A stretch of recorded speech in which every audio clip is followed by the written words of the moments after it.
فاسألوا أهل الذكر إن كنتم لا تعلمون۔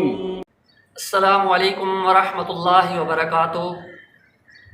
گزشتہ نشست میں ہم نے آپ کے سامنے غسل جنابت کا مسنون طریقہ بیان کیا تھا۔ اس کے بعد ہمارے پاس 2 سوال آئے ہیں جن کا انتہائی اختصار کے ساتھ ہم آپ کے سامنے جواب بیان کریں گے۔ پہلا سوال یہ ہے کہ کیا مرد اور عورت کے غسل میں کوئی فرق ہے؟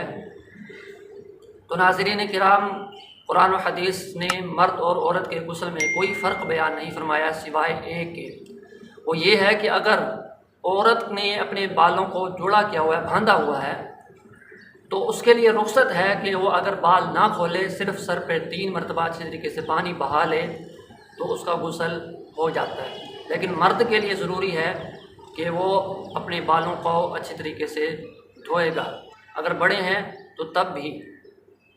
اور اسی طرح دوسرا سوال ہمارے پاس یہ آیا ہے کہ کیا میاں اور بیوی دونوں ایک وقت میں اکٹھے غسل کر سکتے ہیں؟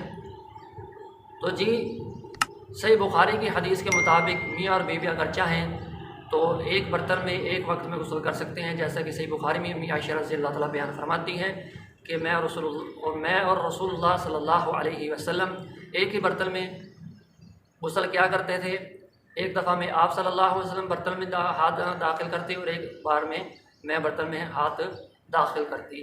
تو اگر میاں بیوی چاہیں تو ایک وقت میں اکٹھے غسل کر سکتے ہیں، اس میں کوئی مذائقہ نہیں ہے، یہ صحیح بخاری کی حدیث سے ثابت ہے۔ جزاک اللہ خیر۔ السلام علیکم ورحمۃ اللہ وبرکاتہ۔